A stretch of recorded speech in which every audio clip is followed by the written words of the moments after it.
Bonjour à tout le monde et bienvenue à cet épisode numéro 119 du podcast de Passion MLB. Charles-Alexis Brisebois à l'animation. À mes côtés, Sébastien Berroir. Sébastien, comment vas-tu? Ça va bien toi-même. Ça va bien. J'ai pas encore trouvé de recette miracle pour avancer magiquement mon mur. Ah, hey, Donc, mon petit flag est là. Il est un peu caché, mais il est là. Il nous surveille. Il est en pensée. Quand je il bouge est, un petit peu la tête, là, whoop, on peut le voir un peu. il est surtout caché par ta grosse face. C'est ça. Fait que si C'est tu ça. oublies mon nom, tu n'as pas les ressources que j'ai, c'est-à-dire de regarder sur. Voilà, je vais être dépourvu. Donc, je lance une autre bouteille à la mer. S'il y en a qui sont plus bricolos que moi et qui ont des petites idées, n'hésitez pas à nous les partager. Sébastien, je propose qu'on rentre directement dans le vif du sujet et qu'on aille voir ce qui se passe chez les Blue Jays. Okay, Blue Jays, let's play ball.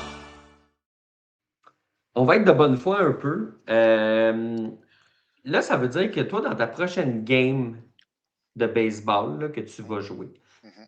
si jamais il y a un retrait contre ton équipe, que tu es au troisième, juste rentre au marbre. Ben oui, pourquoi pas? Tu Ça prends pas de marche. chance? Ben oui, Là, c'est ça. s'ils ne veulent pas te le donner, tu te dis Hey, les Red Hey, Sox.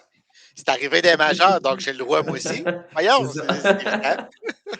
Explique-nous, et on en a entendu parler en long et en large, explique-nous qu'est-ce qui s'est passé avec cette fameuse règle du quatrième retrait, ou peu importe comment on veut l'appeler, mais explique-nous un peu ce qui s'est passé.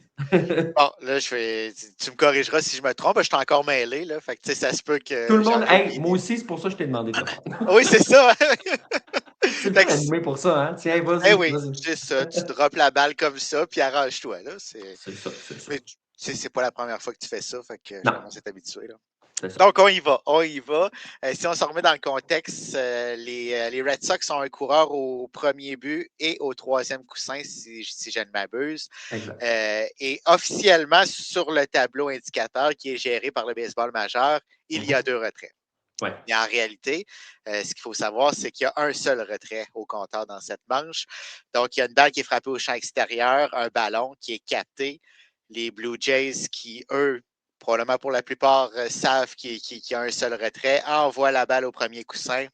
On double coureur parce que les 2 coureurs pensaient qu'il y avait 2 retraits. Donc, sont partis, n'ont pas tagué à leur but, sont partis. Et là, le coureur du troisième, lui aussi, était parti, donc croise le marbre. Croise le marbre avant que les Blue Jays n'effectuent ou complètent le double jeu. Là, vous allez me dire, ben oui, mais qui rentre, on s'en fout le moment. Ça compte pas, il n'a pas tagué de toute façon.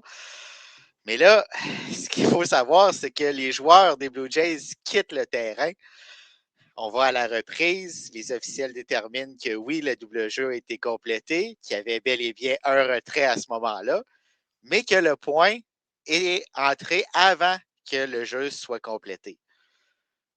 Seul bémol, tous les joueurs des Jays ne sont plus sur le terrain. On ne peut pas faire de jeu d'appel au troisième but, donc le point compte pour les Red Sox.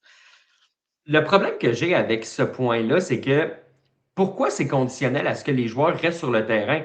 Parce que l'arbitre au marbre avait passé l'appel comme quoi que la manche était terminée. Mais mettons là, que je ne me souviens plus c'était autour de qui a frappé pour les Blue Jays, mais mettons que tu es le lead-off, là, pourquoi tu attendrais sur le terrain? Ah, tout d'un coup que l'arbitre a fait une faute, je vais rester. Non, si l'arbitre avait donné des indications qu'il allait avoir un jeu d'appel ou quoi que ce soit, je peux comprendre. Mais l'arbitre avait indiqué que les 2 retraits avaient été effectués et que la manche était terminée.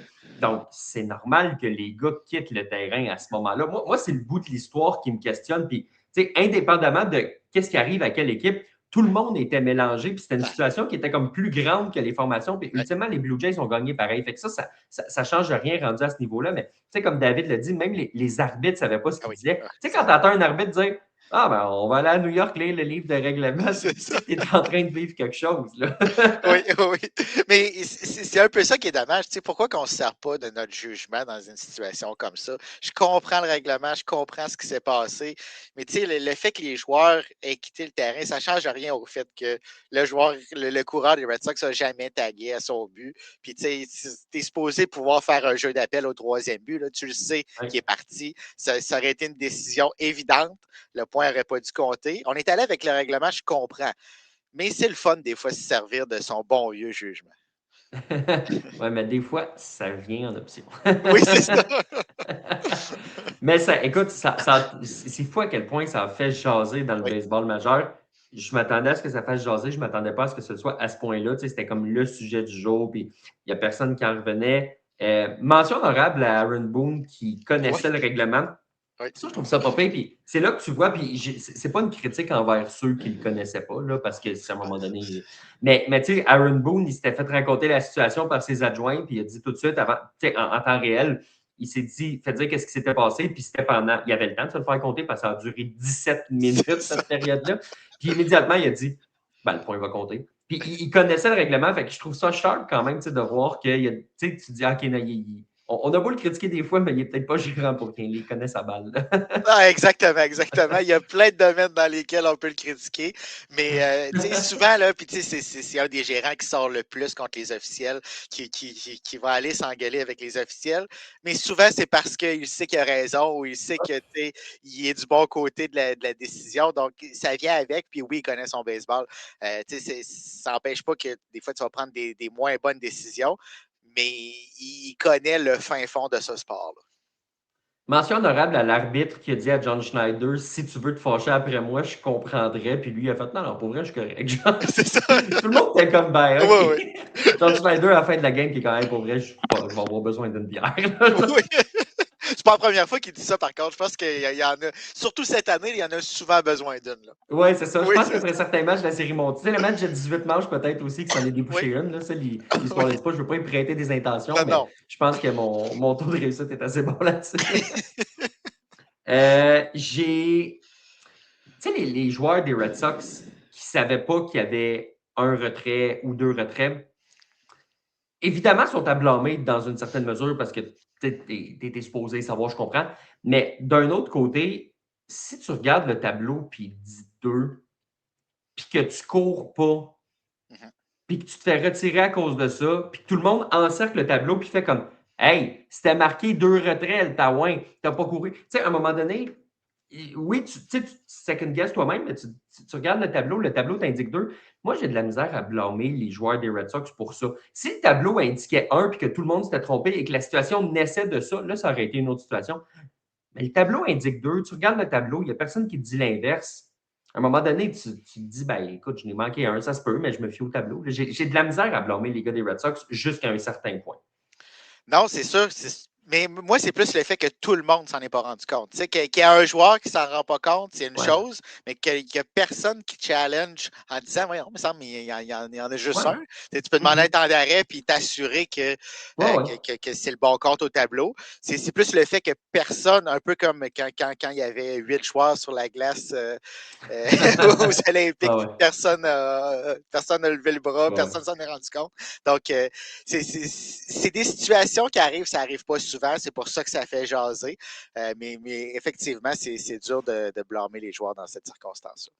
Tu sais, en même temps, je pense que tu te second guess toi-même, puis ça se passe tellement vite, puis surtout avec le cadran, puis le nombre de Ouais, temps ouais, d'arrêt qui sont limités. ouais. Tu sais, je pense que tu veux pas être l'épée qui fait Hey, monsieur l'arbitre, il n'y a pas 2 retraits. Non, non, il y en a juste un, puis là, tu fais Ah mon Dieu, OK, j'ai pas suivi. Là, tu as l'air du gars qui n'a pas Oui, suivi. Fait que moi, je pense que ça va tellement vite. Parce que, tu sais, les gars des Blue Jays le savaient, mais les gars des Blue Jays, ils ne regardent pas le tableau en arrière. Les coureurs, ils ont le tableau devant la face. ouais, Tu sais, les gars des Red Sox étaient face ouais. au tableau, les gars des Blue Jays étaient face au marbre. Donc, écoute, pour vrai, c'est la tempête parfaite à ce niveau-là. On dirait Ah que oui, toutes les étoiles étaient alignées pour me donner la situation la plus weird possible. Ce qui fait en sorte que, écoute, comme je l'ai dit, tu ne sais jamais ce à quoi tu vas assister quand tu vas au stade de baseball. Il y a Richard qui nous dit que même le grand Serge Touchette, lui, il n'avait jamais vu ça là, dans sa grande carrière. Là, Écoute, c'était du jamais vu. C'était divertissant, par exemple. ah ouais, certainement. Puis je pense que M. Touchette, il en a vu quelques-uns des matchs de balle qu'on me dit à Tu l'oreille. Là. penses? Ben, je suis pas sûr. Je suis pas sûr. Je vais prendre un guess. Je pense que oui. OK, ben, écoute, je pense que je suis d'accord avec toi. Mine de rien, ce match-là, bon, on l'a dit, les Blue Jays l'ont gagné. Si jamais les Blue Jays avaient perdu, c'est-tu le genre de cas de on met un protest à la game? Ah, ouais, probablement, mais en plus, c'est tellement dur de gagner un protège aussi, là, tu sais, Ouais, ouais. ça aurait été plus une distraction, je pense, que d'autres choses. Mhm. Ça a bien fini, cette situation-là, parce que les Jays ont gagné, mais ça n'aurait pas aidé la cause des Jays, tu sais, d'aller dans un protège puis de parler de ça pendant je ne sais pas combien de temps avant que la décision soit prise. Là, les Jays ont gagné, ça va quand même relativement bien par les temps qui courent. On est encore dans la course, même s'il y a plusieurs formations qui sont devant nous qu'on doit dépasser. Si jamais, par miracle, les Jays continuent à gagner, accumulent les victoires, ben peut-être que là, on va vraiment penser au portrait des séries éliminatoires. Puis on va penser à ce match-là, pas qui a été un match pivot, qui aurait pu être un match pivot, mais que finalement, on peut mettre ça derrière nous, puis on peut regarder vers l'avant. Les Red Sox, au moment où on se parle, sont. Écoute, tu vois David qui nous dit exactement ça au moment où j'allais le dire. Sont à 2 matchs et demi des séries éliminatoires. Tu sais, tu peux regarder ça d'un point de vue très, très positif en disant tu as échangé Jeff Hoffman que plus personne n'était capable de voir. Tu as échangé Kevin Gausman qui ne roulait pas vraiment cette année, puis tu le remplaces même par un gars comme Soriano. Tu as échangé Dalton Varsho dont le coup de bâton était douteux, puis là, ben, Brad Bateman est en train de tout casser. Tu peux le regarder d'un point de vue positif comme ça. Ça va bien, 9 victoires à leurs 13 derniers matchs, 2 matchs et demi des séries. Je te dis pas que c'est impossible que les Blue Jays fassent les séries, mais ça fait 4 mois et demi qu'on regarde ce club-là, puis ça fait 10 matchs qui sont bons. Moi, ça va me prendre un plus gros échantillon pour me prouver que c'est un club qui est capable. Mais est-ce qu'ils ont les ressources pour y arriver? Oui, ils ont les ressources. Ils n'ont pas sacré le club à terre. Si Vlad finit par se lever, c'est possible de le faire, sauf que ça fait 4 mois que les Blue Jays ont des hauts et des bas. Ça fait 4 mois que Vlad ne se lève pas du tout et qu'il connaît la pire saison de sa carrière. Donc, comme je te dis, moi, ça va m'en prendre pas mal plus avant de commencer à y croire pour les Blue Jays de Toronto. Ce ne sera certainement pas le 12, le 13, le 14 ou le 15 août que je vais dire aux partisans des Blue Jays, hey, montez vos espoirs parce que là, ça sent bien. Ah non, puis tu sais, il faut que les joueurs continuent à travailler. Là. Tu ne peux pas Ouais, penser que parce que tu en as gagné 9 à tes 13 derniers, que ça va se poursuivre. non. Surtout qu'on a des inquiétudes par rapport à l'état de santé de Trey Savage. George Springer qui a mal à l'épaule gauche, si je ne me trompe pas. Tu sais, on n'a pas notre club en santé Non. qu'on sent que tout va bien, tout est en train de lever tranquillement, un peu comme les Red Sox l'ont fait dernièrement. C'est vraiment pas ça. Là, on gagne des matchs de plusieurs façons, mais au moins on trouve un moyen de les gagner. Mais il n'y a rien présentement qui nous montre que ça va durer encore très longtemps parce qu'ils ne l'ont pas fait jusqu'à maintenant cette saison. Si on l'avait déjà fait, par exemple, au mois de juin, qu'on avait une excellente séquence, que tu sais que ce club-là est capable de performer, jusqu'à maintenant, ça ne l'a pas été. Puis de toute façon, ils vont avoir besoin de bien plus que 9 victoires pour se rendre en séries éliminatoires parce que là, on le voit, là, les Blue Jays en ont gagné 9 à leurs 13 derniers. On a avancé un petit peu, là, mais pas beaucoup au classement parce qu'il y a tellement d'équipes qui jouent un contre l'autre. Il y a toujours une équipe qui gagne. Il faudrait qu'il y ait un effondrement total de plusieurs formations pour que les Jays se faufilent. Il va falloir que les planètes, les étoiles s'alignent. Mais ça va commencer par des victoires des Blue Jays. Il va falloir continuer sur cette séquence-là qu'on est en train de construire. Tu l'as dit, il faut continuer sur cette séquence-là. Le positif est là. Tu sais, David le mentionne là, depuis quelques semaines. On a l'impression de voir les Jays de 2025, le bas de l'alignement qui frappe des coups sûrs opportuns, tu sais, des Kirk, des Stroud, des Jimenez. Jimenez qui est, par la force des choses, j'ai envie de te dire, un des joueurs les plus clutch en situation de fin de match. Pourquoi? Parce qu'il est horrible au début du match, puis il est correct à la fin. Fait que c'est ça qui le rend clutch. Il n'est pas bon en fin de match, il est juste pas complètement horrible.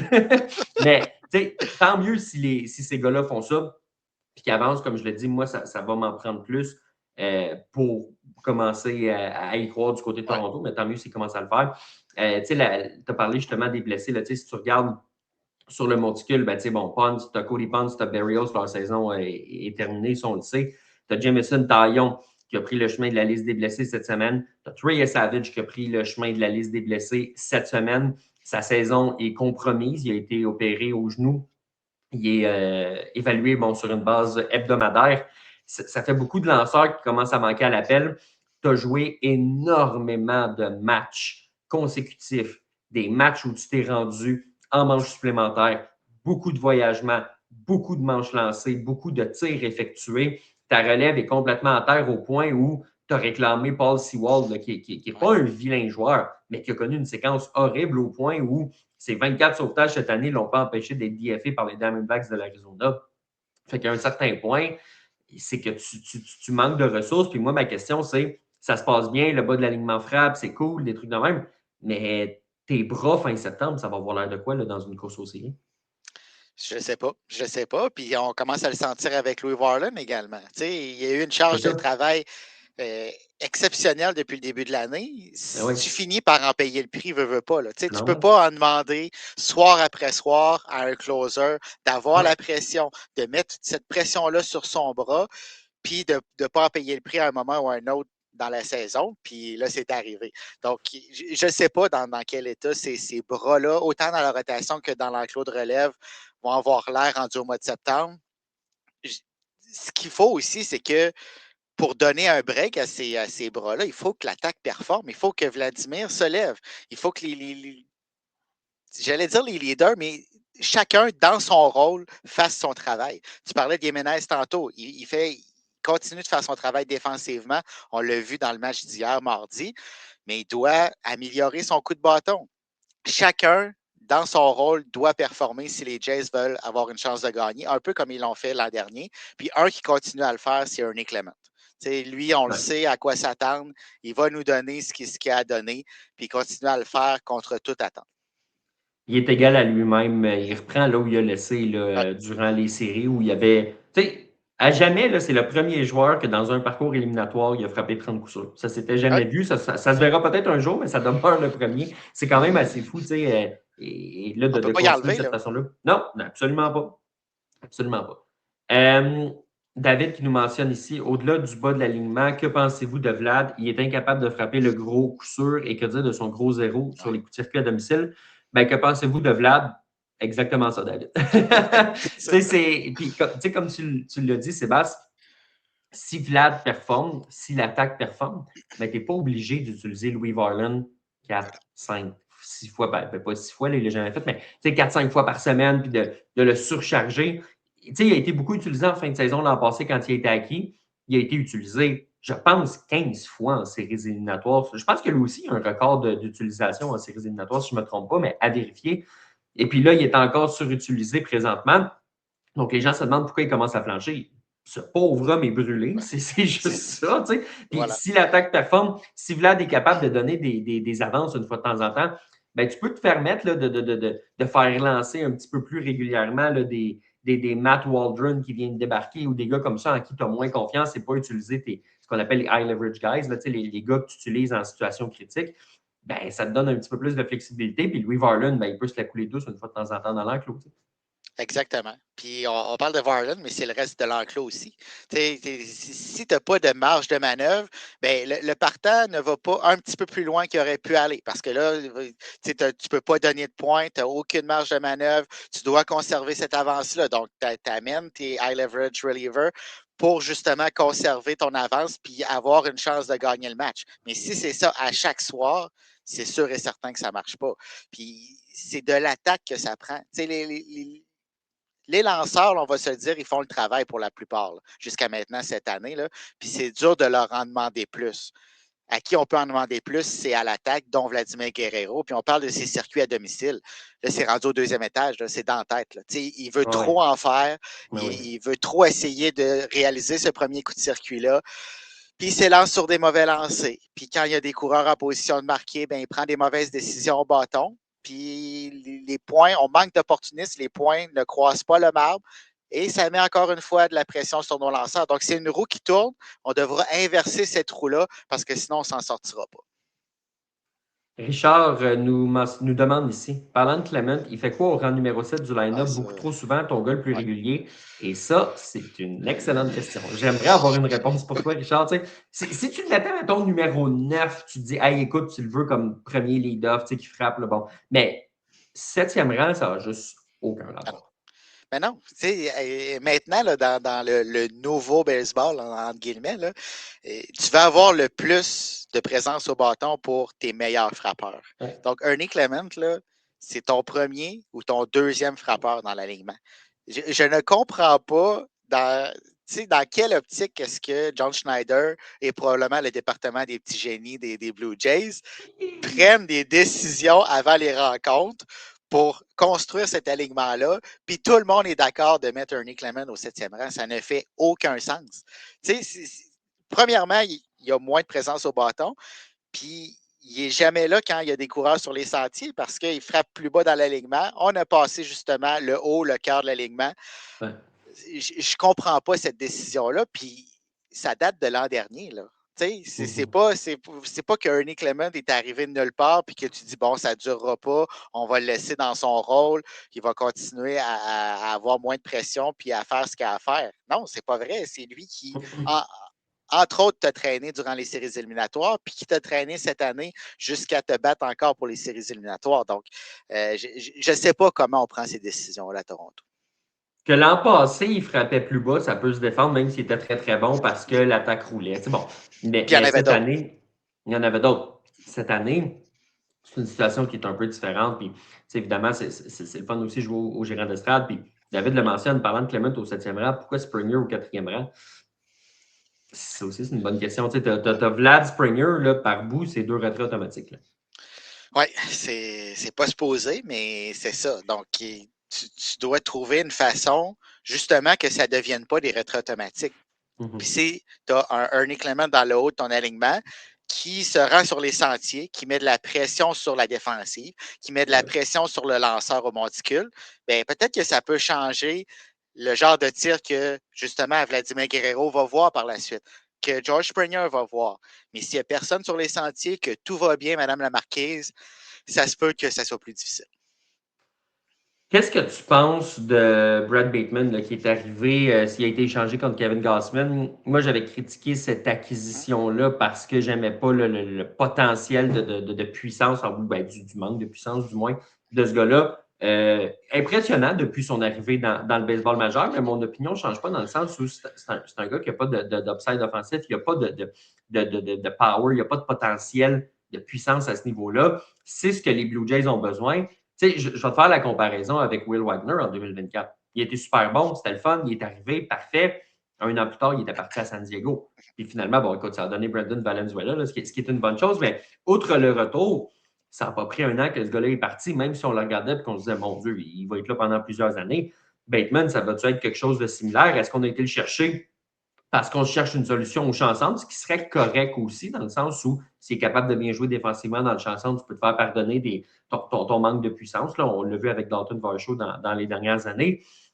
Mais tu sais, si tu as un gars qui va être là longtemps, je ne sais pas. Tu n'as pas de puissance, c'est ce que les Blue Jays ont besoin.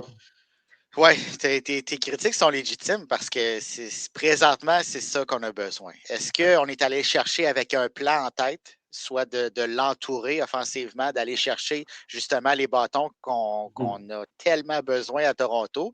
Si c'est le cas, ce ne sera pas une mauvaise acquisition parce qu'on en a besoin des Bateman dans un alignement offensif. On a besoin de gars de contact, de gars qui se rendent sur les sentiers, qui sont bons défensivement. On sait que les Blue Jays aiment beaucoup ce genre de joueurs-là. On accorde beaucoup d'importance à la défensive. L'an dernier, on accordait beaucoup d'importance à mettre la balle en jeu, un petit peu moins cette année. Mais si on va chercher les bâtons qui nous amènent de la puissance, bien là, ça peut faire du sens. Mais là, je ne sais pas c'est quoi le reste du plan des Blue Jays pour les années futures. Ça restera à voir parce qu'on va avoir besoin de cette puissance-là que Vladimir Guerrero était supposé nous apporter et qui ne nous apporte plus. Est-ce que ça va être encore le cas dans les années suivantes? J'ai tendance à croire que oui, mais ça reste à prouver. Mais si Vladimir n'amène plus de puissance, ça va prendre ce genre de bâton-là dans le rôle offensif. Un autre coup sûr, justement, là, pour le petit nouveau Bateman, là, comme nous le mentionne David. Puis tant mieux, tu sais. Puis comme j'ai dit, parce qu'il joue au champ centre, ça peut excuser quand même des trucs. Tu sais, les Blue Jays ont déjà eu du succès avec Kevin Pillar au champ centre. Puis on a déjà vu des Jackie Bradley Jr., puis des Kevin Kiermaier, puis Dalton Varsho. Puis tu sais, les Blue Jays aiment ce genre de joueurs-là, correct, mais est-ce que c'était vraiment ce que le club a besoin? Je me pose encore des questions. Peut-être que l'an prochain, ce sera logique. Comme tu dis, c'est sûr que si Vlad se levait, c'est sûr que si Anthony Santander avait plus que 4 circuits et quart depuis 2 ans, ça pourrait aussi faire une petite différence. On n'en parle pas parce qu'il est blessé, puis on a assumé qu'il reviendra jamais, là, mais c'est tranquillement pas vite en train de devenir un des pires contrats de l'histoire, cette affaire-là. Oui, malheureusement, oui. Puis c'est pas la faute du gars. Je pense que le Non, gars non, voudrait exactement. jouer. C'est juste les circonstances qui font ça. Il n'aurait pas répliqué, on le sait, il n'aurait pas répliqué ce qu'il Évidemment. avait fait à Baltimore. Mais quand même, d'ajouter ce genre de bâton-là qui peut amener de la puissance, ça change l'alignement. D'avoir Addison Barger dans l'alignement, ça change aussi. Donc, est-ce que c'est dans cette optique-là que les Jays ont réfléchi à l'acquisition de Bateman? Peut-être. Peut-être qu'on se dit qu'on a quand même une bonne puissance. Il nous manque quelques éléments, mais pas tant que ça. C'est peut-être la façon de penser, mais peu importe, là, qu'on ait Barger, Santander, Vladimir dans l'alignement, quand même, il faut ajouter de la puissance parce qu'il va nous en manquer. Puis on le sait que rendu au mois d'octobre, c'est la longue balle qui prédomine. C'est souvent les équipes qui ont le plus de circuits dans le match qui vont gagner. Statistiquement parlant, c'est ce qui se passe dans les dernières années. Donc, si tu n'es jamais capable de frapper la longue balle ou presque, tu te retrouves dans le trou. David qui nous mentionne ici que Santander, c'est un Rundon 2.0. C'est à plus petite échelle, mais oui. Pas pour À la l'attitude, là. Non, c'est ça que j'allais C'est dire. À la ça. différence qui aime peut-être le baseball. Oui, c'est ça. Eric nous mentionne ici la défaite de la Série mondiale fait plus mal qu'on pense. Des joueurs qui jouent en dessous des standards, plusieurs blessés, beaucoup moins de fun que l'an dernier. Comment tu évalues cette théorie-là?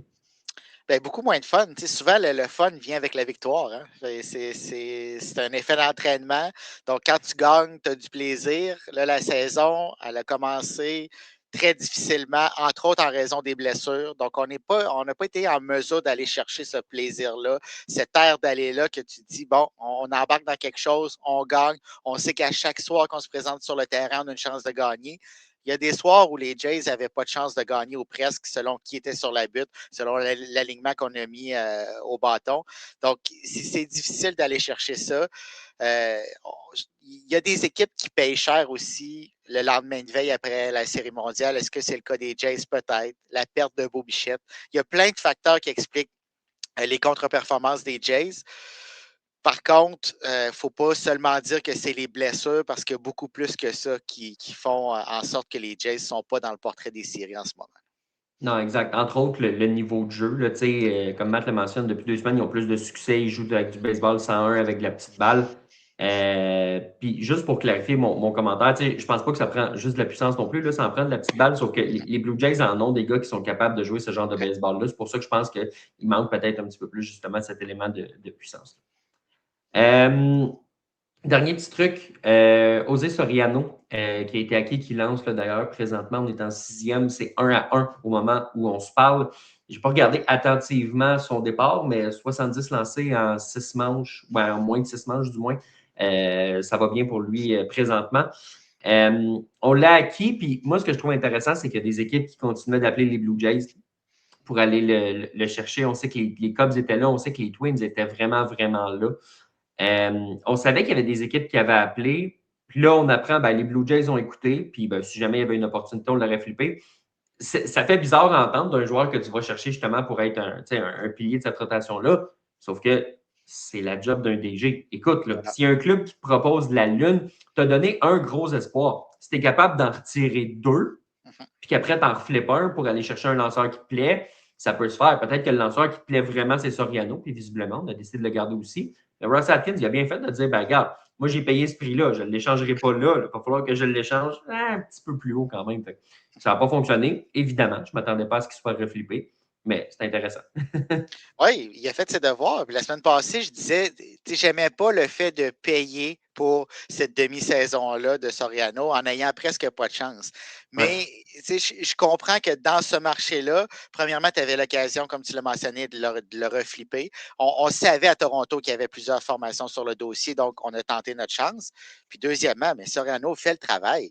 Puis on en a-tu besoin de Soriano dans la rotation partante en ce moment chez les Jays? Si tu ne l'as pas, il n'y a aucune chance que les Jays participent aux séries éliminatoires, tandis que là, tu te bats encore pour une place pour jouer au mois d'octobre. Donc, oui, peut-être on a payé un petit peu plus cher que ce qui serait survenu durant la saison morte, mais on a bien fait les choses. Je vais me rétracter un petit peu. Là.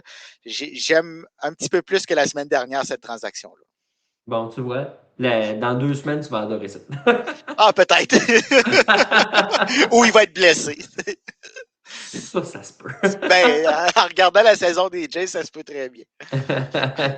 David, il y a un constat duquel on a parlé la semaine passée aussi. Tu sais, ils ont encore acquis juste des lanceurs au deadline. Puis moi, je l'ai dit, j'ai un constat en 2 points. On s'est placé quand même avantageusement pour 2027 pour ce qui est du monticule. Puis c'est quand même le nerf de la guerre. Fait que c'est pas si pire. Sauf que tu n'as pas amélioré ton attaque pour l'an prochain. Puis il n'est pas trop tard pour le faire parce que les agents libres ne sont pas encore agents libres. Le marché des transactions de la saison morte n'est pas encore arrivé. Mais il faut que tu le fasses, puis pour l'instant, c'est pas fait. Fait que ça va demeurer un problème. Là. Durant la saison morte, les priorités, ça va être l'attaque, l'attaque, puis l'attaque. Ça ne veut pas dire que tu n'as pas besoin d'aller chercher du renfort dans la rotation. On l'a vu cette année, tu en as besoin de plus que pas assez. Ça ne veut pas dire que tu n'auras pas besoin d'aller chercher de releveur. Mais si tu as juste un gars à aller chercher, assure-toi d'aller chercher un cogneur. Ah oui, hein, t'as pas le choix, t'as pas le choix. Et j'ai pas l'impression que c'était vraiment le marché pour aller chercher ce cogneur-là. Là. Tu sais, le meilleur joueur disponible, c'était un lanceur, c'était Tarik Skubal. Puis des formations qui cherchaient de l'attaque, comme par exemple les Yankees, tu sais, on n'est pas allé chercher la lune non plus. Là. C'était pas un marché qui était favorable pour aller chercher un gros frappeur. Puis les Jays n'allaient pas chercher un joueur de location non plus. Là. Ça prenait un joueur qui était encore sous contrat pour plusieurs saisons. Donc, j'ai plus l'impression que ça va se faire cet hiver. Il va y avoir le lockout également qui va rentrer en ligne de compte. Mais si on se met dans des circonstances où il n'y a pas de lockout, c'est probablement cet hiver qu'on aurait adressé cette lacune-là. Mais par contre, on le sait avec les Jays, des fois, c'est difficile d'aller chercher soit des joueurs autonomes ou de compléter des transactions. Donc, il va falloir à un moment ou un autre là, aller signer ce gros gars-là ou aller le chercher par voie de transaction. Sébastien, ça fait le tour de ce qu'on avait pour les Blue Jays. Ah, tu vois, je vois un commentaire ici de Louis là, qui nous mentionne le Dylan Cease connaît toute une saison. Je vais me contenter de dire une chance qu'il est là. Oh oui! On pourra éventuellement avoir le débat là, du Cy Young avec Cam Schlittler. On disait justement, Cam Schlittler, c'est son Cy Young à perdre il y a un mois. Je ne suis pas en train de te dire qu'il l'a perdu, au contraire, mais Dylan Cease est en train de rétrécir l'écart en ce moment. Ça va être une super fin de saison. Il reste plus d'un mois et demi. Il est beaucoup trop tôt pour se prononcer officiellement, mais on va avoir une belle course là, en fin de saison. Sébastien, ça fait le tour de ce qu'on a pour les Blue Jays. Allons voir ce qui s'est passé ailleurs dans la MLB.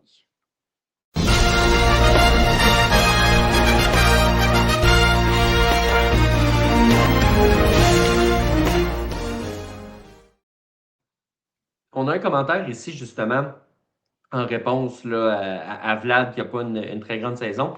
Richard qui nous mentionne justement, ouais, mais Cal Raleigh, lui, frappe pour 159. Cal Raleigh qui a pris le blâme de la mauvaise saison des Mariners, parce que les Mariners ont une mauvaise saison sous les Blue Jays au classement. Là. Pas toutes les fois qu'on parle des Blue Jays, c'est peut-être. Les Mariners, c'est-tu la plus grande déception du baseball? Parce que pour moi, une déception, ça veut dire qu'il y a des attentes. Donc pour moi, les Mets, c'est pas une si grande déception dans le sens où j'avais pas d'attente. Il n'y a rien de décevant là. Non, c'est ça. C'est plus bas que je pensais, je vais être honnête. Oui. Je ne m'attendais pas à ce qu'il soit si mauvais que ça, mais c'est pas tant une déception. Les Mariners, déception. Ah, certainement. Certainement. Il y en a plusieurs qui voyaient en série mondiale. Puis on est loin de ça. Hein? Puis c'est pas parce que les partants font pas le travail. C'est vraiment l'attaque à Seattle qui fait défaut. À commencer par Cal Raleigh. Il a dit qu'il était horrible et qu'il se sentait responsable. C'est vrai. Une saison exécrable. Là. Il n'y a rien qui fonctionne dans son cas.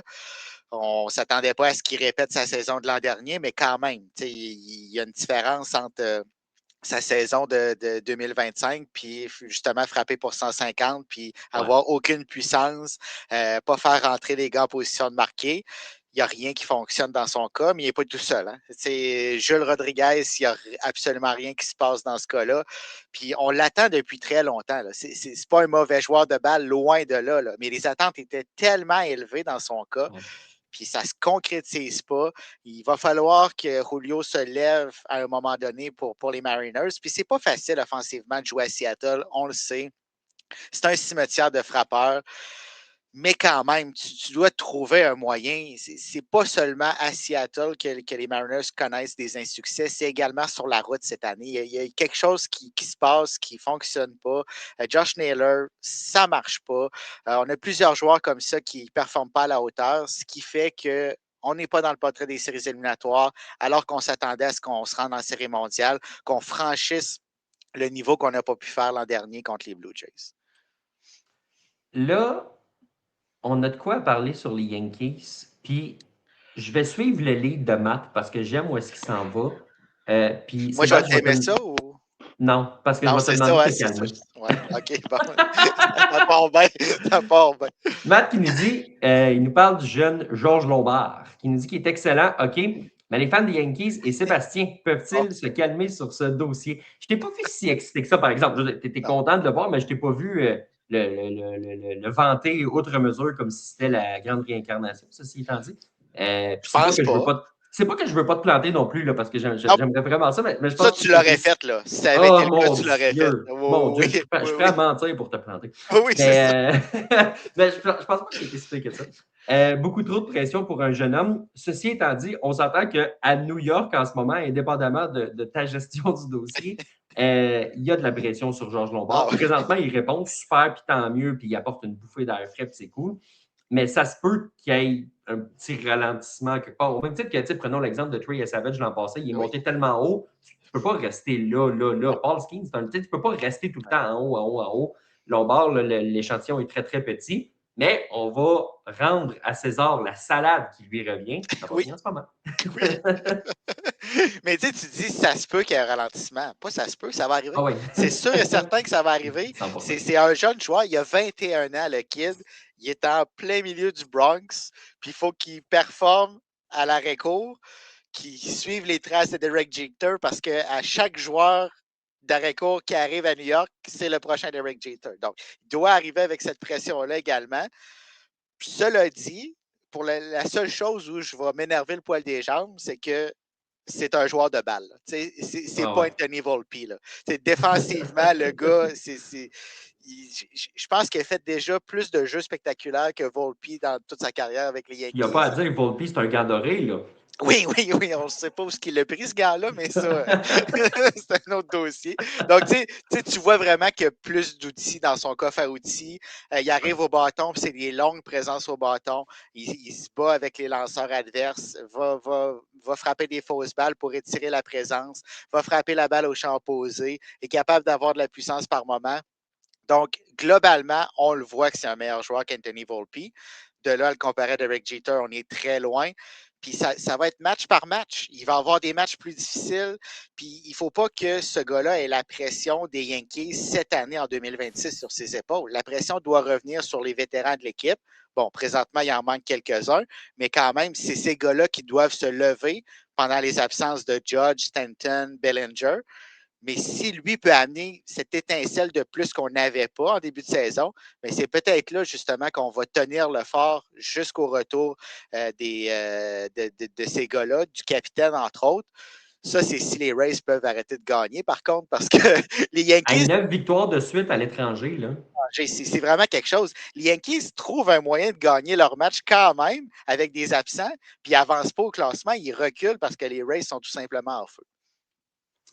Tu as parlé des blessés, tu as parlé de la pression. On va revenir sur les deux dossiers. Je vais commencer par la pression. Un de ceux qui en a à New York de la pression, c'est Aaron Boone.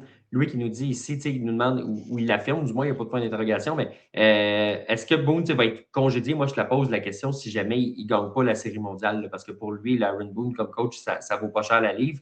Il y a une question sur Spencer Jones, on y reviendra aussi après, mais comment tu vois le futur d'Aaron Boone? Moi, jusqu'à preuve du contraire, ce gars-là ne sera jamais congédié, on dirait. Oui, c'est ça. C'est comme Brian Cashman. Là, Brian Cashman, il reproduit ce que Al Steinbrenner fait avec lui. Là, il n'y a pas de contrat, il est en poste. Fait que c'est pas vrai qu'il va congédier le gars dessous. Là.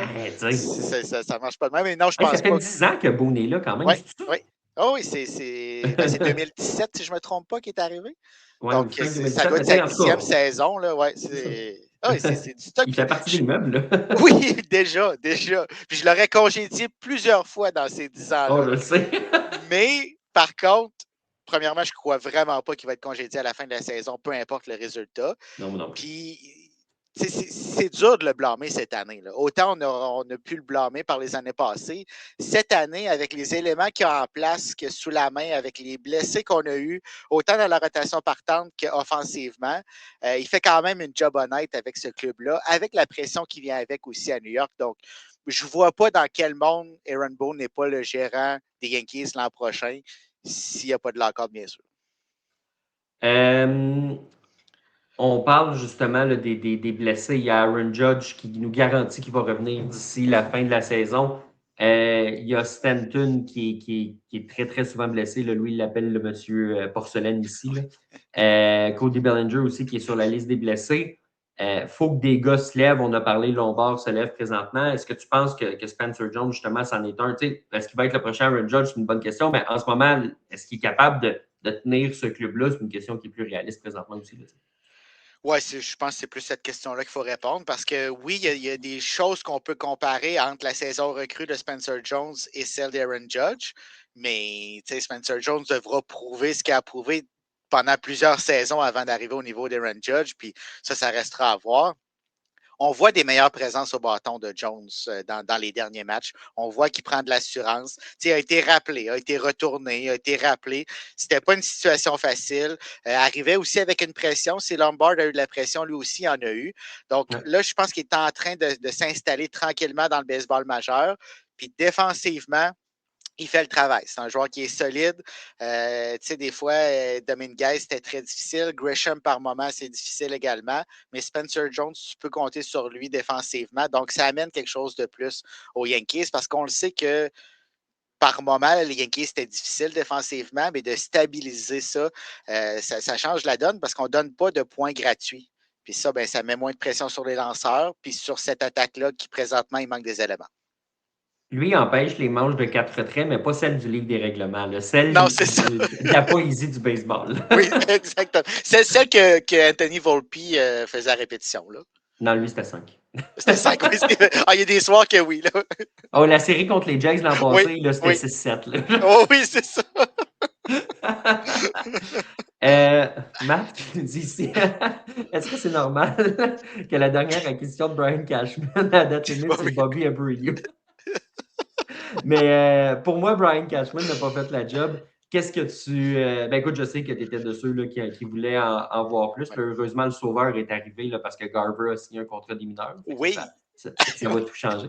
Mais non, Cashman, il a pas. On s'entend qu'à la date limite, il n'a pas fait la job.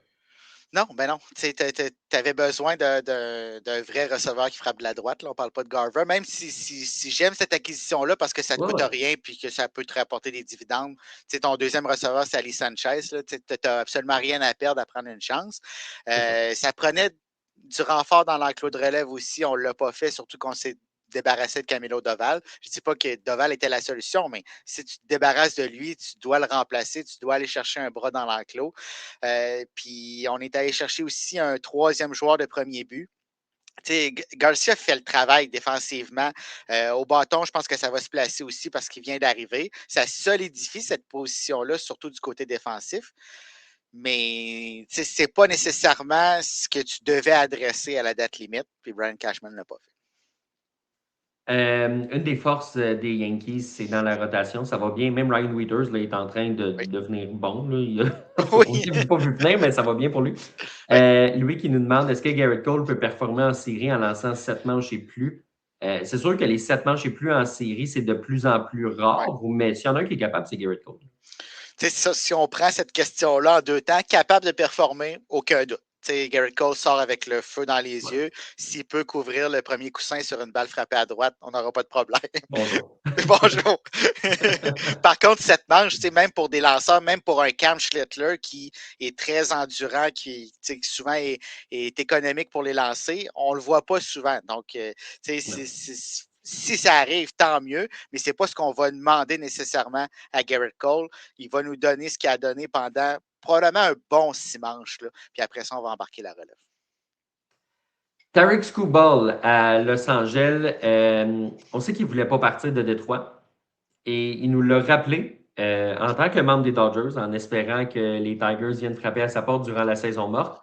Moi, si je suis chez ses patrons chez les Dodgers, ça se peut que je ne sois pas hyper content d'entendre ça. J'ai aimé voir Freddie Freeman se porter à la défense de Skubal, de dire « Hey, regardez, c'est pas facile d'être échangé. » Puis c'est vrai, en plus, en pleine saison comme ça, il ne voulait pas partir, tu es échangé. Il l'a dit, là, il est émotif là, dans le vestiaire des Tigers en partant. Fait que j'aime ça voir ce vétéran-là qui a vécu la même transition là, de partir d'une équipe pour laquelle il voulait jouer pour toute sa carrière, se ramasser avec les Dodgers, de le voir se lever et faire « Hey, lâchez-le un peu, c'est difficile de se faire échanger, c'est correct, il va se placer. Es-tu étonné que Freddie Freeman ait fait ça? La réponse est non. C'est un leader, ce gars-là. Hein? Ah, mon Dieu! C'est-tu Y le a-tu gars un que tu. défaut, ce gars-là? Ah, je sais, c'est tannant, là. Tu sais, à un moment donné, arrête, là. Il nous fait tout mal paraître. Là. C'est ça, exactement. Nous autres, on fait notre possible, puis là, t'as Freddie Freeman qui arrive, puis C'est ça. il met la barre là, tu sais, t'as aucune chance de te rendre là. Mais tu sais, c'est-tu le gars que tu veux avoir dans ton vestiaire? Dave Non. Roberts, là, il a rien à faire, ce gars-là, là. T'as Freddie Freeman dans le vestiaire, gars, gère ton line-up, là, puis après ça, le reste, on s'en occupe. Non, mais c'est Freddie Freeman. C'est défendre un gars qui vient d'arriver, que tu sais, c'est pas un coéquipier que tu connais depuis très, très longtemps. Là, tu sais, il vient d'arriver, mais là, il l'a pris sous son aile. Même si Scooble aussi, c'est un vétéran qui en a vu Oh, d'autres. oui. Là. Puis je pense pas que Scooble a dit ça, que c'était dirigé vers les Dodgers. Je pense que c'est vraiment Non, un sentiment qu'il était bien à Détroit, c'est ça. que c'est là qu'il a passé tellement d'années, qu'il a connu du succès. Puis tu sais, le reste, on verra ça cet hiver, on verra ce qui se passe. Les Dodgers, probablement qu'ils n'aiment pas ça, mais on s'entend qu'ils vont s'essayer quand même. Hein? Je ne pense pas qu'au final, ça va changer grand-chose. Je ne vois pas Détroit être dans le derby de toute façon. On va tenter Non. peut-être une offre ridicule qu'on n'aura aucune chance de remporter. Donc, il y a des chances que les Dodgers reviennent à la charge et le signent à long terme. Il y a Louis qui le compare ici là, au George Brett des temps modernes. Là, je ne déteste pas la comparaison. Matt nous dit ici Tarik Skubal lance comme un gars qui n'a pas toute sa tête avec les Dodgers. Je suis d'accord. Il vient d'arriver et il essaye encore de se faire une tête. Le but des Dodgers, ben là, c'est peut-être moins vrai cette année parce que là, en ce moment, c'est un club wildcard qui va pas super bien, mais les Dodgers s'en foutent de la saison régulière. Ils vont se qualifier en série, puis rendus là, ils vont tout écraser. C'est ça l'objectif. Est-ce que les Dodgers, pour l'aider, pourraient signer un Jake Rogers? Tu sais, Jake Rogers, c'est un gars qui a été DFA par les Red Sox. C'était son receveur personnel avec les Tigers. À son année de Cy Young, sa première année de Cy Young, du moins en 2024, c'est lui qui avait attrapé tous ses tirs. C'est un gars avec qui il a confiance. On a besoin de receveurs à LA parce que les deux réguliers sont sur la liste des blessés. Pourquoi pas faire appel à Jake Rogers? Oui, moi je pensais que Rogers serait déjà avec les Dodgers parce qu'on a tellement d'incertitudes par rapport à l'état de santé de Will Smith. On a besoin de renfort au poste de receveur. Puis tu as le receveur attitré à Tarik Skubal pendant je ne sais pas combien de départs. Donc, tu sais, pourquoi ne pas juste faciliter la tâche à Tarik Skubal? C'est pas facile d'être échangé. C'est pas facile d'être échangé à Los Angeles dans un marché où tu dois gagner dès maintenant. Là, il doit s'adapter. J'ai aucune inquiétude que Tarik Skubal va performer. Mais pourquoi ne pas juste l'aider à ce que ça arrive plus rapidement? On parlait de Freddie Freeman, puis Richard a raison ici. Freeman, paraît-il, qui n'était pas très content après son agent quand il a su que les Braves égalaient. C'était pas exactement qu'il égalait l'offre des Dodgers, mais c'est que l'agent avait menti par rapport à l'intérêt. Je me souviens plus s'il avait menti aux Braves ou s'il avait menti à Freeman. Je pense qu'il avait menti à Freeman. À Freeman, hein? ouais. Ouais, c'est ça. Ouais. Fait que, tu sais, ça avait fait chialer, puis c'est probablement ce qui avait rendu aussi l'adaptation plus difficile à Los Angeles. Mais là, en ce moment, là, on parlait de faire partie des meubles. C'est sa 5e année. On le voit là, dans un uniforme des Dodgers. C'est plus bizarre de le voir dans cet uniforme-là. Il y a eu ses moments en série. Je pense encore que c'est la casquette des Braves qui va porter à Cooperstown. C'est ce que j'allais te poser comme question. C'est quand même 12 ans versus 5 là, pour l'instant. Puis s'il serait à 8, 9, 10, on verra. Là. Mais pour l'instant, je le vois encore avec les Braves à long terme, mais il va être à jamais identifié aux Dodgers. Il y a 2 de ces 3 séries mondiales là-bas. Donc, son adaptation, c'est bien fait. Je pense que le bon vieux Tarik, il va pouvoir se baser sur Frédéric. Je pense que ça va bien aller. Ça va être correct. Hey, on reste à Los Angeles, puis on s'en va voir ce bon vieux Vogt Grissom. Ça, c'est drôle. Le gars est échangé contre Chris Sale. Okay. Passe des Braves, s'en va à Boston. Il est, pardonne mon vocabulaire, il est nul à chier à Boston. Puis il est blessé, puis il n'y arrive pas. Puis quand il joue, il n'est pas bon. Et là, il est échangé à Anaheim. Il devient un joueur ordinaire. C'est un joueur dans la moyenne qui n'en fait pas plus que le client demande, qui est un bon remplaçant à l'avant-champ. Et là, il décide de planter les Red Sox. De un, je ne pense pas qu'il a complètement tort quand il dit qu'on utilise peut-être trop l'ordinateur. Peut-être. Je pense qu'il a raison à ce niveau-là. De deux, t'es qui pour dire ça? T'as pas de carrière. Si un un joueur. Mettons Mookie Betts dit ça, tiens. Ben là, on va le prendre peut-être un peu plus au sérieux. Grissom? Puis tu dis ça quand ton organisation vient de laisser aller ton coach Oui, des lanceurs oui. parce qu'il n'utilise pas assez l'ordinateur. Oui. As-tu suivi? T'es où, toi? Utilise ton ordinateur ici, puis ferme ta gueule. T'as peut-être raison, mais c'est pas ça le point. Ta gueule. Mais tu me connais, là, c'est sûr que je dirais pas qu'il a tort. Là. Ça, Non. la question n'est pas là. C'est pas ça le point. Mais je vais ramener, pour ceux qui nous suivent depuis longtemps, je vais ramener mon éternelle question. Pourquoi? Puis là, toi, tu vas rajouter à la demande La de demande de qui? qui? Moi, je comprends pas. Pourquoi tu as ressenti le besoin d'aller planter un ancien club qui s'est planté, là, on va se le dire, là, en acquérant tes services. Là. Bon, ça n'a pas marché. Puis là, toi, tu vas en rajouter une couche en étant, comme tu as dit, un nobody. Tu n'es personne, tu n'as rien prouvé. Puis il n'y a personne qui veut l'avoir ton avis là-dessus. Personne ne te l'a demandé. Le gars, ça aide pas. Puis ça explique peut-être parce qu'il y avait un gros potentiel pour Grissom. Là. On s'attendait à beaucoup. C'est pour ça qu'on est allé le chercher. C'est pour ça qu'il a été impliqué dans une grosse transaction, celle de Chris Sale. Finalement, ça n'a jamais abouti à grand-chose. Peut-être que ceci explique cela.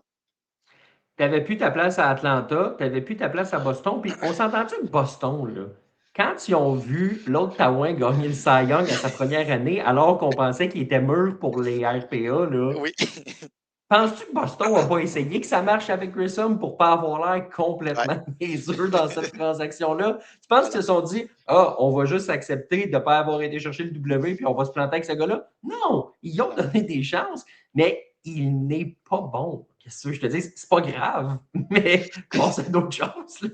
Là. Non, puis il y en a des pires que lui, là. C'est pas ça le problème. Là. C'est qu'il n'a pas eu la carrière qu'on s'attendait. Puis c'est pas la faute des Red Sox, c'est pas la faute des ordinateurs, c'est pas la faute des chiffres, c'est pas la faute des petits génies. Puis là, je dis pas ça souvent, là. Mais Non. dans ce cas-ci, c'est pas de la faute à personne, sauf lui-même. Fait qu'à un moment donné, reviens-en. C'est ça. Hey, savais-tu que les Pirates avaient pris une page du livre des Blue Jays? Ben vite de même, non, là. Ouais, ça s'appelle Prends ta vedette puis faire croire à tout le monde qu'il n'est pas blessé. Oui, c'est ça, oui. Paul Skeens n'a pas de vélocité. Ben, pas de vélocité. Je ne suis pas capable de lancer à 97, là, mais Moi non plus. ce gars-là lançait à 100 à tout bout de champ. Puis là, on s'est dit, éventuellement, ça va mener à un Tommy John. Là, il y a une perte importante de vélocité. Hier, là, aucun lancé à plus de 97 000 à l'heure, ce qui n'est pas dans les habitudes de la maison. Vraiment, vraiment, vraiment pas. On le sort après 5 manches. Il avait donné 2 points, mais je veux dire, c'était pas une sortie dégueulasse. Il est à 65 tirs. On le sort pourquoi s'il n'est pas blessé? Non. Exactement. Puis, c'est pas que c'est surprenant. Là. Tu l'as dit, là, on s'attendait à ce que ça arrive à un moment donné. Est-ce que c'est ça qui est en train d'arriver? Probablement parce que tous les indices pointent dans cette direction-là. Mais prenez-nous pas pour des imbéciles. Là.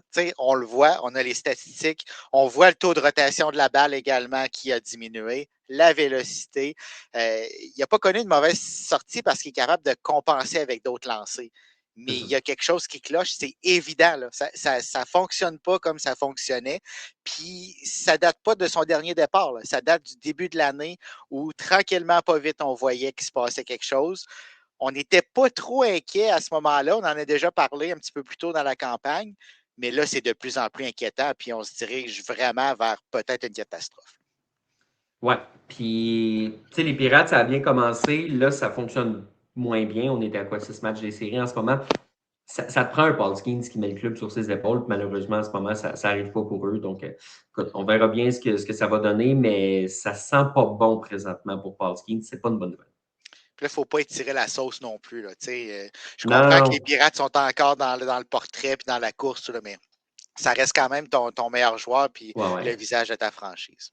Ouais, non, si ce gars-là n'est pas en santé, sac-moi ça, ça liste des blessés, c'est correct. Là. Oui, exact. Mauvaise nouvelle pour le baseball québécois. Édouard Julien qui a été désigné pour assignation, donc DFA, par les Rockies du Colorado, Sébastien. Oui, exactement. C'est dommage parce que on aime ça voir nos Québécois dans le baseball majeur. Édouard Julien qui a eu beaucoup de chance. Là, maintenant avec les Rockies, je ne dis pas qu'il est arrivé au bout parce que c'est une des pires formations du baseball majeur, mais quand tu es DFA par justement Ouais. une équipe de bas fond, ben, ça ne s'en va pas nécessairement dans la bonne direction. Puis il y a quelques lacunes dans le jeu de Julien qui ont fait en sorte que, à plusieurs reprises, il était laissé de côté, autant par le passé avec les Twins. N'a pas été en mesure de surmonter ces lacunes-là, ce qui fait que malheureusement, il y en est là. Pour le baseball québécois, par contre, heureusement, il y a des noms qui sont en train de pousser, puis on va voir. Est-ce que au mois de septembre, il va y avoir des rappels de Québécois?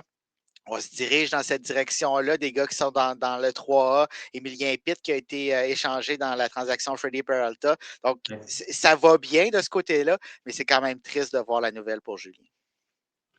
Ce serait intéressant de voir des Québécois qui montent comme ça. Il y a quelques années, on en avait toujours 3-4 qui étaient dans le baseball majeur. Là, Charles Leblanc qui n'est plus nécessairement dans le portrait présentement. Abraham Taureau qui n'a pas eu encore sa chance dans le baseball majeur. Au moins, Otto Lopez qui est là, ça c'est le fun. Il continue sur sa belle saison. Il n'est Ce pas serait la pas moitié, pire. lui, par exemple. Non, ce serait pas Non, pire mais un Québécois qui gagne un championnat des frappeurs. ce serait quelque chose, hein? Ouais. Mais c'est ça qui est le fun.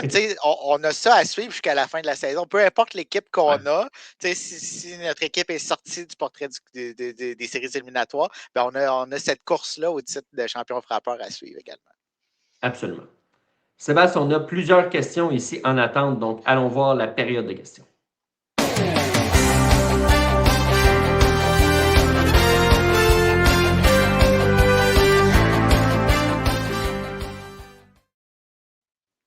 On a Matt ici qui nous demande est-ce que Ricky Tideman va vraiment jouer avec les Blue Jays en fin de saison? C'est possible. La vraie question, Sébastien, c'est il va-tu être en santé? Ouais, moi, je pensais que tu allais dire pour combien de temps, là, mais Ouais, c'est ça. il peut revenir, mais d'habitude, quand il est là, c'est 1 ou 2 départs. Là. Fait que Ouais. c'est ça qui est dommage dans son cas. C'est tellement de potentiel. C'est un espoir qu'on attendait, puis qu'on attend encore d'ailleurs. Est-ce que finalement, il va arriver à ce potentiel-là s'il est capable, par je ne sais pas quel miracle, de rester en santé? Peut-être, mais ça va prendre quand même avant qu'on soit confortable à voir Tideman dans une rotation partante, ça va prendre du temps. Puis est-ce qu'il va être dans une rotation partante ou on va l'envoyer en relève? Moi, je le vois plus en relève à ce Voilà, point-ci. c'est Puis, tu ça. sais, il est utilisé sur des sorties d'une manche, là, principalement depuis son retour. Oui, il y a de la rééducation là-dedans, mais utilise-le une manche. Puis, tu sais, ça peut être un releveur que si ça fonctionne bien, que tu peux utiliser dans des situations importantes, Ouais. peut-être pas de cette année, là, mais dans le meilleur des mondes. Puis, ça encore là, je le dis dans un monde où il ne se blesse pas, là, ce qui est un peu utopique. Mais bref, ce gars-là, avec le stuff qu'il a, il est capable de te donner une bonne manche de baseball une fois de temps en temps. Donc, s'il est en santé, les Blue Jays en ont besoin dans l'enclos. S'il est en santé, on va l'essayer. Ah, il faut l'essayer. Puis c'est peut-être Mhm. ça la clé, justement, qui lance pas beaucoup, puis qui lance, de façon plus rapprochée. Donc, il est capable de construire son bras, puis d'essayer que son état de santé reste le mieux possible pendant le plus longtemps possible également. Peut-être qu'en essayant cette voie-là, on va être capable d'avoir un Tiedemann sur une plus longue période. Mon père qui nous mentionne ici, ça fait drôle de voir Rutschman dans l'uniforme des Red Sox. Ouais, C'est vrai que, tu sais, en fait, moi, je m'attendais à ce qu'il soit échangé l'hiver passé. Finalement, ça n'a pas fonctionné. Là, il est échangé là, probablement parce que la bonne offre n'était pas sur la table. Il y avait à peu près juste les Red Sox pour donner autant, puis c'est probablement ce que ça prenait pour le sortir. Puis l'an passé, ben, on n'avait pas besoin à tout prix d'un receveur durant la saison morte chez les Red Sox. Mais là, c'est ça. Tu regardes, mettons, bon, j'ai le match Blue Jays Red Sox à côté. C'est vrai que ça fait drôle de voir ce gars-là dans l'uniforme des Red Sox, dans la division quand même. On a payé un prix premium aussi oui, pour l'envoyer dans cette division-là. Il est à 1 an de l'autonomie. Moi, je pense qu'on va trouver une façon de le garder, un peu comme Crochet. On est allé le chercher en se disant ben, on va y faire signer une prolongation de contrat. J'ai l'impression que c'est peut-être ce qui attend Rutschman aussi, si jamais il veut signer, puis si jamais il y a une fin de saison qui fait en sorte qu'il mérite de le signer. On verra là, ce que ça va donner, mais il est encore tôt pour se projeter à ce niveau-là. ouais, moi aussi, je pense que c'est ça qui va arriver. Puis pour revenir à l'effet bizarre de le voir, c'était un de mes receveurs préférés dans le baseball majeur, là, je ne l'aime plus. Non, c'est ça. Non, ça, non. Je sais pas, c'est arrivé de même, mais je suis pas C'est capable de mettre le les doigt Yankees là-dessus. ont manqué leur coup, puis c'est les grands rivaux de Boston qui ont été le chercher. Ça a-tu rapport? Je le sais pas, peut-être. Tu sais, je cherche des pistes de solutions présentement. T'as tellement un parti pris. Je suis vendu. Mais outre la casquette que tu as sur la tête, on va s'entendre sur une chose. Ça fait quelques mois qu'il n'est plus dans l'organisation. Dommage que Jason Varitek ne soit pas là pour l'épauler. Ah, c'est un excellent point, ça. Oui, excellent point. D'avoir ce duo-là dans l'organisation des Red Sox, ça aurait été extraordinaire. Puis, ça reste que Rochman est encore un des meilleurs receveurs du baseball majeur, est en perte de vitesse depuis quelques années, mais j'ai hâte de voir ce que ça va faire avec les bas rouges, parce que des fois, c'est un changement d'air. À Baltimore, là, ça ne devait pas être le fun là, dans les 2 dernières saisons. Là. Fait que peut-être que ben, j'ai un petit doute, mais d'arriver dans un environnement où il n'y a rien qui fonctionnait, mais là, tout fonctionne à Boston. On aspire aux séries éliminatoires, puis dans une ligue américaine très faible, on aspire même à la série mondiale. Donc peut-être que ça va lui donner un petit regain de vie parce que côté potentiel, côté talent, tout est là. Il y a Louis qui nous mentionne ici, Juan Soto, quel flop avec les Mets, toujours sur la liste des blessés. Qu'est-ce que tu réponds à Louis? Ben, il va pouvoir admirer la garde-robe à sa maman. Là. Ça lui donne plus de temps pour aller magasiner, je présume. Mais, tu sais, je verserai pas une petite larme, là. Le gars criait haut et fort que c'était. Il voulait gagner avec les Yankees, puis qu'après, il signe avec les Mets, puis il s'ennuie d'Aaron Judge. Assume-toi, buddy. Ceci étant dit, c'est vrai qu'il est quand même relativement souvent blessé, mais il joue bien quand il est en santé, pas Pas défensif. défensivement, là. Non, Non, pas non, c'est défensif. ça, au bâton. Oui. Son bâton, ça va bien. Oui. Niveau-là, un jour, il sera à sa place, c'est-à-dire qu'il n'a pas de choix. Oui. Mais pour l'instant, on n'a pas grand-chose à dire sur son bâton, mais il va falloir qu'il améliore sa défensive, puis il va falloir qu'il améliore son état de santé. C'est plus facile à dire qu'à faire, là, mais qu'il trouve une façon de rester en santé. Oui, parce que son œil au bâton est encore excellent. Là. Ça, c'est dur à battre. Ouais. Surtout dans son salon, là, avec le petit carré qui apparaît, il voit, ouais, c'est une prise. Oui, mais lui, il arrive au bâton, puis il n'a pas besoin de petit carré. Là. Il Non, sait exactement il est où le petit carré. Là. non, c'est ça. Ouais, L'arbitre, il demande des fois, c'est une prise? ouais c'est ça. Ah, il y a des qualités quand même, surtout. Oui, il faut lui donner. Là, tu ne signes pas un contrat comme ça sans avoir de qualité de joueur de baseball. Là. Non, c'est pas par Non, charité chrétienne qu'on lui a donné ça. non, c'est ça. Richard qui nous mentionne ici, Matt Olson va falloir commencer à le considérer dans les discussions de MVP. Si PCA est là, Olson tient le fort à Atlanta avec les Acuna Riley qui sont décevants. Je ne le place pas premier, mais qu'on commence à parler de lui. C'est un homme d'affaires en plus. C'est-tu le 900e match qu'il a atteint récemment là, de consécutif? En tout cas, je pense que ça fait 4 ou 5 ans qu'il n'a pas manqué là, le moindre match. C'est un bon point. Puis, tantôt, on parlait de Freddie Freeman, justement, on l'a laissé partir, entre autres parce qu'on savait qu'on avait la possibilité d'aller chercher Matt Olson. On préfère Freddie Freeman à Matt Olson, mais Olson va être là plus à long terme parce qu'il est plus jeune. C'était pas une mauvaise façon quand même de remplacer Freeman. C'est un bon joueur. Il y a une belle saison, puis c'est vrai que ça passe dans l'ombre de présentement la lutte pour le MVP, c'est Pete Armstrong contre Shohei Ohtani. Shohei Ohtani, est-ce qu'il va être capable de tenir le coup? Est-ce qu'il va relancer? Pendant ce temps-là, tu as Matt Olson qui fait son petit bonhomme de chemin puis que ça va bien puis qui mène ce club-là comme il le fait depuis des années. C'est une des vedettes de l'ombre du baseball majeur. Oui. Puis le point, tu l'as touché, c'est qu'il continue à le faire année après année. C'est pas nouveau, là. Tu sais, Matt Olson ne vient pas d'arriver, puis il y a une saison extraordinaire, mais on ne sait pas d'où ça sort. Ben non, il fait ça à chaque année. C'est juste qu'il y a justement des PCA, des Shohei Ohtani depuis je ne sais pas combien d'années qui gagnent le titre des MVP. Donc, Olson passe dans l'ombre. Mais est-ce que tu vas avoir un Matt Olson dans ton équipe? Certainement. Les Braves ont pivoté d'une façon extraordinaire dans ce dossier-là. Si les Braves n'avaient pas fait cette acquisition-là, je ne sais pas où ils seraient en ce moment parce que tu ne peux pas remplacer Freddie Freeman. Il est irremplaçable. Mais ils ont quand même trouvé un moyen de le faire ou presque. Là, donc, il faut donner le crédit aux Braves. Puis d'avoir un Olson, comme ça a été mentionné, avec Acuna qui est très souvent blessé lui aussi. Quand il est là, ben, ça prend du temps avant de revenir. C'est pas toujours facile. C'est Matt Olson qui tient le fort pendant ce temps-là. Matt nous demande par rapport aux Braves, justement, si Atlanta fait pas un bout de chemin en série, est-ce que Alex Antopoulos peut perdre sa job? Je serais étonné qu'il perde sa job parce qu'on a confiance en lui et on lui a offert quand même un gros contrat. Je pense que c'est un contrat de 8 ans qu'on lui avait donné, là, Ouais. ce qui arrive jamais pour un dirigeant ou presque. Là. Donc, je serais étonné qu'Alex Antopoulos perde sa job. Ceci étant dit, je suis conscient qu'il commence à perdre des plumes un peu. Tu sais, ça fait une couple d'années qu'on se dit, ben, tu sais, il me semble qu'il aurait pu en faire plus. Puis les Braves, c'est plus exactement l'équipe que c'était il y a 3-4 ans exactement. Tu sais, là, on l'a vu, la date limite des transactions, qui a perdu patience là, devant un journaliste qui l'a questionné par rapport à son inaction, puis il l'a repris plus sur le contenant que le contenu parce qu'il n'aimait pas un mot dans la question. Tu sais. Fait que je pense qu'il commence à avoir des tensions, des frustrations du côté d'Atlanta. La question est légitime, mais je ne m'attends pas à le voir sauter. Non, moi non plus. Puis par les années passées, moi j'ai trouvé qu'il a fait quand même de l'excellent travail parce qu'il y a des années où les Braves n'étaient pas là.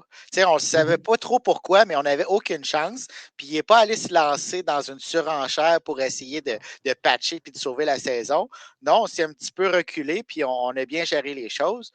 Cela dit, j'ai vraiment pas aimé la date limite des transactions des Braves.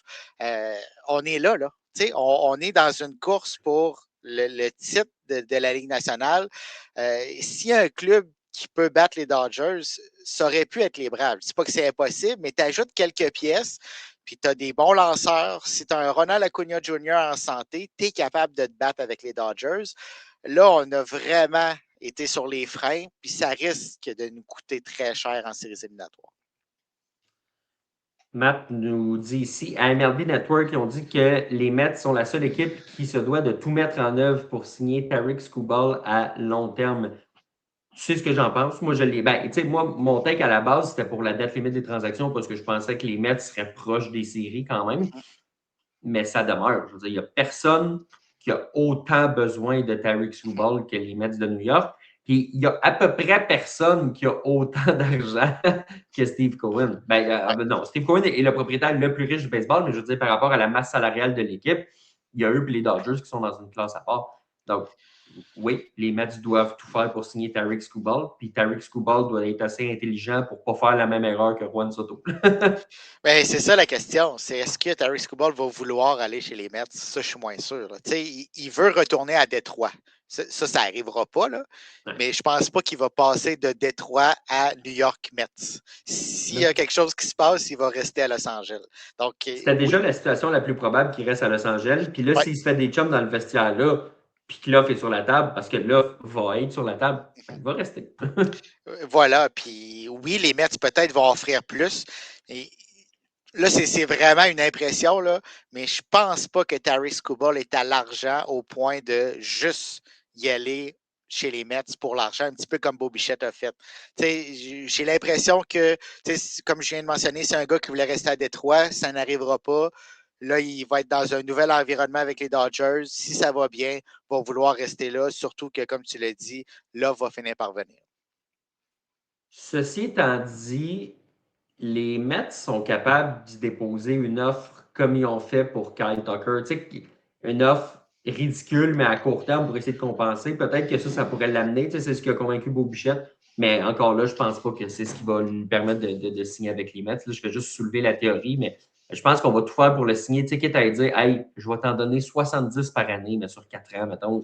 Ça ne m'étonnerait pas de Steve Cohen. Peut-être que ça peut le faire réfléchir, mais ultimement, là, je pense que ça va être 40 fois 10 ou peut-être 45 fois 10. Peut-être que rendu là, on sera plus haut, mais moi, je pense que ça va être un très long contrat à Los Angeles.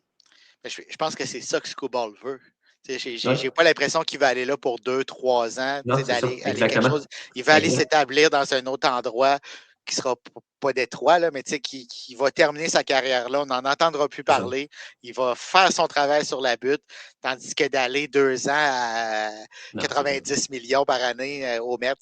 C'est ça, j'ai pas cette impression-là de la part de moi non plus. Skubal, mais ça peut arriver. Hein, des fois, quand l'argent est sur la table, l'attrait de cet argent-là, tout peut arriver. Son agent, c'est ce bon vieux Scott. C'est Mais ça, Scotty Boy. Scott, ça change la donne. Ça. Lui, il va peut-être pousser pour ça. Mais non, je suis d'accord, je faisais juste soulever la théorie pour dire que les Mets vont Oh, oui, peut-être essayer oui. de tout faire, mais Ah, ils vont le faire. Ils vont le faire. Je suis convaincu. Ouais. on est d'accord avec ça. Tantôt, on parlait de Grissom. Matt, il y a un bon commentaire. Il dit il a pris des notes dans le livre de jazz pour dire de la merde sur les Red Sox. Ouais, là, par contre, je vais défendre Jazz un petit peu. Là, Jazz a une carrière, puis Jazz Oui, peut se permettre d'envoyer de la merde aux Red Sox. Là, il joue pour les Yankees, dans le sens que ouais, c'est pas anormal que ça non, arrive. c'est Là. ça.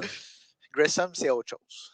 Ceci dit, il n'y a pas la saison pour envoyer de la merde aux Red Ah Sox. non, il y a la saison pour farmer sa gueule. Oh, ça n'arrivera pas. Non, et voilà. Je te l'annonce. Matt qui nous mentionne ici, comme troisième candidat, comme Cy Young dans la Ligue américaine, est-ce que Sonny Gray peut être considéré? Assurément. Ah oui. Oui. Puis où en seraient les Red Sox sans Sonny Gray? Au début de l'année, ça allait pas bien. Ça allait vraiment pas bien pour les Red Sox, mais Sonny Gray, ça allait bien. Donc, on s'est maintenu dans un semblant de portrait des séries éliminatoires grâce à Sonny Gray. Puis là, ben, finalement, on s'est mis en marche et on a eu une séquence exceptionnelle. Mais c'est Sonny Gray, dans cette rotation-là, où il manque le capitaine Crochet, qui a tenu le fort pendant ce temps-là, puis qui a permis aux Red Sox de finalement se sortir la tête de l'eau.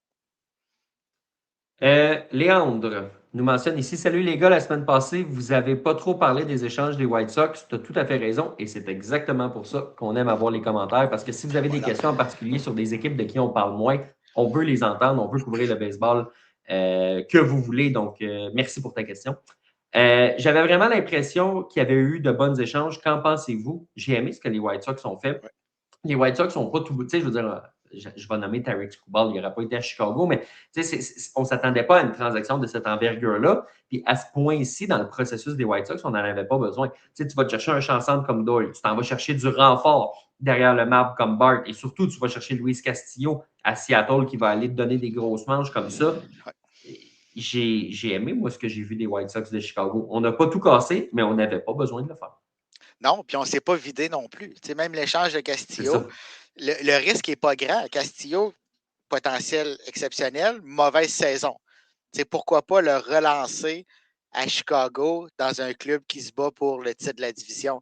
Donc, on n'a pas pris des gros risques, puis ça risque de payer parce que moi, je pense que les White Sox vont sortir gagnants de cette division-là, puis d'amener un bras comme Castillo dans la rotation partante en séries éliminatoires.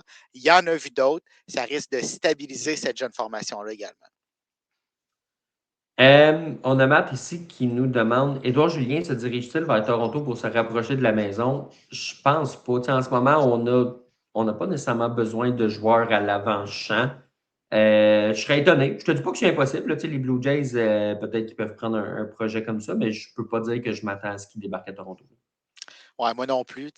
On n'a pas un besoin. S'il y avait besoin à l'avant-champ, pourquoi pas tenter notre chance du côté des Blue Jays, surtout que c'est un Québécois, un Canadien. Mais là, on n'est pas dans cette optique-là. On se bat pour les séries éliminatoires, puis c'est pas à ce niveau-là qu'on a des besoins. On l'a adressé, entre guillemets, en allant chercher Paul Seward parce qu'on avait besoin dans l'enclos de relève. Je ne crois pas que ça va être la même chose avec Julien. Richard a utilisé un bon terme ici pour parler des Phillies, puis je pense qu'il a mis le doigt sur le bout. Sur le bout. C'est une fausse bonne équipe. Puis c'est vrai, sur papier, c'est un bon club. Dans les faits, ils ne sont pas capables de prendre le prochain step. Peut-être que justement qu'ils sont un peu trop vieillissants et que ça prendrait une cure de rajeunissement plus que Justin Crawford ou Chanson qui ne frappe pas. Mais moi, le problème que j'ai un peu avec les Phillies, puis là, on est en train de le voir, c'est la défensive qui a été toute remodelée autour de Luis Arraez, qui ne frappe pas là, depuis 4-5 jours. Là, tu envoies Bryce Harper dans le champ droit, il avait déjà des maux de genoux. Par la force des choses, d'aller jouer dans le champ au lieu du premier but, ça accentue ça. Fait que qu'est-ce que tu fais? Ben là, tu lui as donné un match de DH. Mais là, tu as Kyle Schwarber qui est juste DH. Fait qu'il faut que tu l'amènes sur le terrain. Ça commence à faire comme énormément de mouvements de personnel pour Arraez qui il va recommencer à frapper, j'ai aucun doute, mais qui en ce moment ne frappe pas. Fait c'est un club qui est drôlement construit. Fait que, fausse bonne équipe, j'aime ça, Richard. Oui, puis on a appuyé sur le bouton panique à Philly. On est en train de voir que le titre de la Série mondiale nous glisse entre les mains après autant d'années où la fenêtre était grande ouverte, mais là, elle est en train de se refermer à vitesse grand V. Oui, on est allé chercher Arraez. Puis, tu sais, je me disais pourquoi les Yankees ne sont pas allés le chercher alors qu'ils sont allés chercher Garcia, mais c'est un peu pour ça. Parce que défensivement, si tu chamboules tout ton club, que tu t'abaisses ton niveau de défensive pour, oui, ajouter un petit peu d'offensive, tu ne gagneras pas plus de matchs. Là. Ce qui risque d'arriver, c'est que tu vas en perdre plus. Puis là, Bryce Harper ne termine pas les rencontres défensivement. C'est pas une tâche simple pour le gérant de gérer justement tous ses effectifs en essayant que ça te fasse le moins mal possible défensivement, mais en essayant de créer de l'offensive aussi. Puis tu parlais de Chanson tantôt. C'est quand qu'on va adresser cette lacune-là qui date depuis je ne sais pas combien d'années. Ça nous fait tellement mal à Philly de ne pas avoir de production qui vient du champ extérieur, particulièrement au champ centre. Puis année après année, on ne trouve pas de solution. Puis là, on est en train de l'échapper. Matt qui nous demande ici, en date d'aujourd'hui, en série, vous êtes avec Chicago ou avec les Dodgers? Lui, il dit que son équipe, c'est les Dodgers, mais qu'en ce moment, les Cubs lui font peur. Les Cubs sont allés chercher exactement ce qu'ils avaient besoin sur le monticule, c'est-à-dire des lanceurs sur le monticule. On en avait cruellement besoin. À ce niveau-là, c'est peut-être l'équipe la plus améliorée dans le sens où évidemment, tu vas chercher Terry Skubal, tu vas chercher Adley Rutschman, mais on avait tellement trois gros trous dans la rotation. On a été chercher tous ces gars-là. C'est un club qui n'a pas beaucoup d'expérience en série, mais mon Dieu, ils peuvent faire peur, je suis d'accord. PCA me fait peur, mais les Cubs me font pas tant peur. Surtout du point de vue des Dodgers. PCA peut changer un match à lui tout seul, mais d'aller battre les Dodgers, là ce qui va être la clé, là, c'est de savoir si les Dodgers vont être une équipe wildcard, comme le gérant Dave Roberts a dit, ou s'ils vont se qualifier, vont avoir un bail en première ronde. Parce que c'est une chose de battre les Dodgers dans un 2-3. Ça commence à être compliqué dans un 3-5, puis un 4-7, attachez vos tucs, là, c'est très, très difficile. Donc, la situation des Dodgers va être critique à ce niveau-là, mais je ne vois pas les Cubs les sortir, surtout pas dans une série 4-7. Si je me fais l'avocat du diable, parce que, comme je t'ai dit, ils font peur, je ne suis pas en train de te dire qu'ils vont les battre, mais de l'autre côté, Ohtani, son état de santé, il y a des questions. Mookie Betts a clairement commencé à ralentir.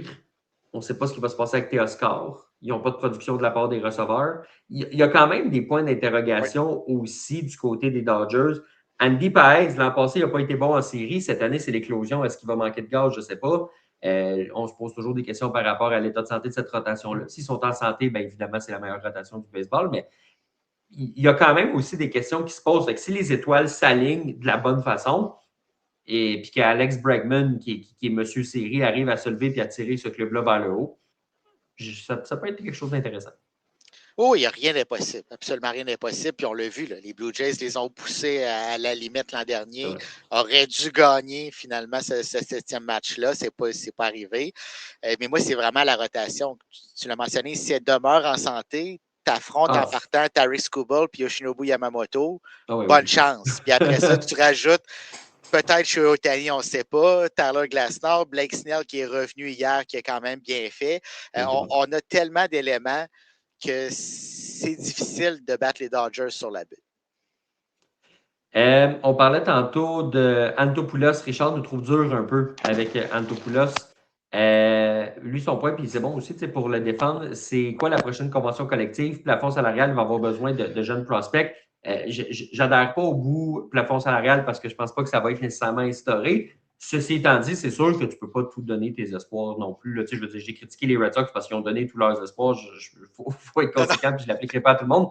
Ceci étant dit, je pense qu'il y a des moments pour sortir de ta banque d'espoir.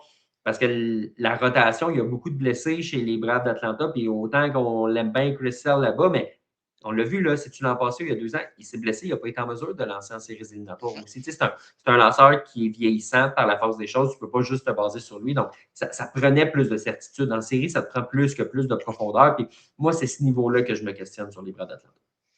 Oui, puis il y a un milieu entre ce que les Red Sox ont fait, vider la banque d'espoir ou presque, puis en donner quelques-uns pour aller chercher ce que tu as besoin.